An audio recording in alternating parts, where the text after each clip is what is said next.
நான் வந்து ஒரு விசை சர்ச்சில் இருந்து ஒரு ஊழியத்திற்காக கிளம்பி போயிட்டு இருந்தேன். அப்போது சர்ச்சில் பசங்க வந்து கால் பண்ணாங்க. என்னன்னா அந்த ஏரியாவினுடைய ஒரு பெரிய ரவுடி ஒருத்தர் ஃபுல்லாக தண்ணி அடிச்சுட்டு சர்ச்சுக்குள்ளே வந்து ஒரு சேரை போட்டு கால் மேலே காலை போட்டு கூப்பிடுறா எவன் பென்ஸை கூப்பிடுங்கடா அப்படி. உடனே இவனும் பதறி போய் எனக்கு ஃபோன் பண்ணுறாங்க, பாஸ்டர் இந்த மாதிரி ஃபோனை கொடுங்க அப்படின்னு. அப்போ ஃபோனை கொடுத்தாங்க. உடனே சொன்னேன், என்னப்பா வேணும் அப்படின்னு கேட்டேன். இல்லை, நம்ம பையன் ஒருத்தன் ஜெயிலில் இருக்கிறான், அவனை ஜாமீனில் எடுக்கிறதுக்கு 18,000 ரூபா பணம் வேணும் அப்படின்னா. அப்போ நான் சொன்னேன், நான் வந்து இப்போ வெளியூரில் போயிட்டு இருக்கிறேன் கொஞ்சம், அதனால நான் வந்து திரும்ப வந்து பார்க்குறேன் உங்களை, அதனால் இப்போதைக்கு நான் அங்கே இல்லை, அதனால நீங்கள் போயிருங்க அப்படின்னு. ஆனால் அவன் கேட்கவே இல்லை. திரும்ப கால் மேலே காலை போட்டு சர்ச்சில் கெட்ட வார்த்தையில் பயங்கரமாக பேசிகிட்டே இருக்கிறான். ஒரு 2-3 நிமிஷம் தாண்டி திரும்ப பசங்களுக்கு ஃபோன் பண்ணி, என்னப்பா அவன் போயிட்டானா இருக்கானா? ஐயோ பாஸ்டர், முன்னிலும் பலமாக கத்திட்டு இருக்கிறான் பாஸ்டர் அப்படின்னாங்க. அப்படியா, ரொம்ப கெட்ட வார்த்தை பேசுகிறான் பாஸ்டர், எனக்களால் ஒன்றுமே பண்ண முடியல அப்படின்னு. நான் காரில் ட்ராவல் பண்ணிட்டு இருக்கிறேன். அப்படியே 2 கையை அப்படியே மேலே உயர்த்தினேன். 2 கையை மேலே உயர்த்தி, பலவானின் வில்லை முறித்து கீழே தள்ளுகிறார், தள்ளாடும் யாவரையும் உயரத்தில் நிறுத்துகிறார், உயரத்தில் நிறுத்துகிறார்.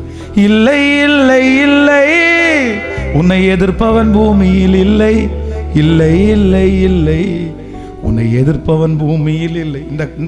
இந்த வரியை திரும்ப திரும்ப திரும்ப அப்படியே 2 கையும் உயர்த்தி, பலவானின் வில்லை முறித்து கீழே தள்ளுகிறார், தள்ளாடும் யாவரையும் உயரத்தில் நிறுத்துகிறார், உயரத்தில் நிறுத்து. இந்த வார்த்தையை சொல்லி அப்படியே அழுதுட்டே. ஏன்னா அவன் ஒரு நாள் இல்லை, பிரச்சனை பண்ணிட்டே இருப்பான் பாருங்களேன். அப்போதான் அந்த ஜன்னலை மாற்றிருப்பேன், திருப்பி உடைச்சிருவான், கேமராவை அடித்து உடைச்சிருவான், கெட்ட வார்த்தை வந்து பேசுவான், பெரிய பெரிய கல்லை தூக்கி சர்ச் மேலே போட்டுருவான். எத்தனையோ நான் வந்து எதையுமே பேச மாட்டேன், மோஸ்ட்லி அமைதியாக போயிடுவேன். பார்த்தா கூட அமைதியாக போயிடுவேன். சரி உடைக்கிறியா, நீ உடைச்சிட்டு போ, நான் மாற்றிடுறேன் அப்படின்னு. அப்போது இத்தனை வருஷம் இவன் கண்டினியூவாக தொந்தரவாக இருக்கிறதுனால என்னால் தாங்கவே முடியல. அப்படியே கையை உயர்த்தி அழுது இந்த சத்ரு எத்தனை நாள் ஆண்டவரே கட்சி தெரியுமா, நீங்கள் ஏதாவது ஒன்று பண்ண மாட்டீங்களா அப்படின்ட்டு இந்த பாட்டை திரும்ப திரும்ப பாடிட்டே இருக்கிறான். இவன் என்னன்னா, எங்கள் சர்ச்சு வந்து ரோட்டினுடைய வாசலில் இருக்குது. வரும்போது வண்டியை நடு ரோட்டில் நிப்பாட்டி உள்ள வந்துட்டுருக்காரு. இப்போ வந்து அதே வழியில் கொஞ்ச நேரம் தாண்டோன்னு ஒரு போலீஸ் வேன் வந்திருக்காங்க. அவங்க ஹாரன் பண்ணியிருக்காங்க. வந்தால் இவன் என்ன பண்ணிட்டானா, அங்கே இருந்த தள்ளாடி மெதுவாக வந்து வண்டியை எடுத்து அந்த கீ போட்டும்போது இவர் ரொம்ப ஓவராக அவன் குடிச்சிருக்கிறதுனால அவனால் கான்ஃபிடென்ட்டாக போட முடியல. போலீஸ்காரருக்கு அங்கே டைம் ஆகிறதுனால திருப்பி ஹாரன் பண்ணுறாரு. ஹாரன் பண்ணோன்னா இவனுக்கு பயங்கரமான கோவம் வந்துச்சு. போலீஸ்காரனே தெரியாம திரும்பி பார்த்து கெட்ட வார்த்தையில திட்டான். முழுக்க கெட்ட வார்த்தையில திட்டினோன்னு அங்க போலீஸ் வேன்ல இருந்து 4 பேர் எந்திரிச்சு வந்து வண்டியை தூக்கி ஒரு ஓடையில போட்டுட்டு, யாரா வண்டியில அப்படின்னு கூட்டிட்டு போய் 6 மந்த் ஜெயிலு, 6 மாசம். நானும் முடிச்சிட்டு போய், எங்கடா இவன் பணம் கேட்டவனை காணோமே, என்ன தொடடிட்டு இருக்கா, ஜெயிலு போயிட்டு 6 மாசம் தாண்டி சார் வர்றாரு. அப்ப நான் நம்புறேன், நம்ம மட்டும் ஆண்டவருக்கு பிரியமா வாழ்ந்துட்டோம்னா நம்ம ஜெபத்தை விட்டுட்டு கர்த்தர் போக மாட்டார். ஆண்டவருடைய பிள்ளைய ஒன்றும் இல்லை, நிறைய பார்த்துட்டேன், நான் நிறைய பார்த்துட்டேன். ஆனா யார்கிட்டையுமே எதிர்த்து மட்டும் பேச மாட்டேன்.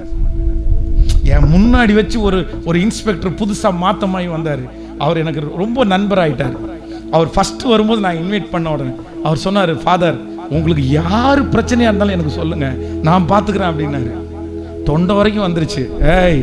நான் கர்த்தரா அவன் கர்த்தனா? ஓய் நீங்க தான் ஆண்டவரே, நீங்க தான் ஆண்டவரே. யாருமே இல்லை சார். ஆனா சத்துருக்கு முன்னாடி பேசுறது பலன் அல்ல, அமைதியா போடுறதான் பலன். ஆமென். அதான் உலகத்துல ஒன்று சொல்லுவாங்கல்ல, மனுஷன் அன்று கொள்ளுவான், தெய்வம் நின்று கொள்ளும். சில நேரத்தில் ஆண்டவர் ஒண்ணுமே பண்ணாம அமைதியா இருக்கிற மாதிரி தெரியும். இல்ல, அவருடைய யுத்தம் வித்தியாசமானது.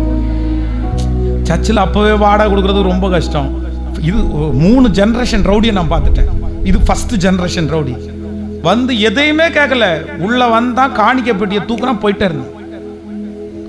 எதுவுமே திடீர்னு ஒரு நாள் வந்தா உள்ள இருக்கிற லேப்டாப்பை தூக்குறான், போயிட்டே இருந்தான். சிசிடில அவன் தூக்கிட்டு போறது தெரியுது. அவனுக்கு ஒரு வீடியோ அனுப்பி, ஐயா நீ எடுத்துட்டு போயிருக்கிறது வீடியோல தெரியுதியான்னு கேட்டா, நீ எங்க வேணாலும் கொடுத்துக்க, நான் அவனும் பயப்பட மாட்டேன்றான்.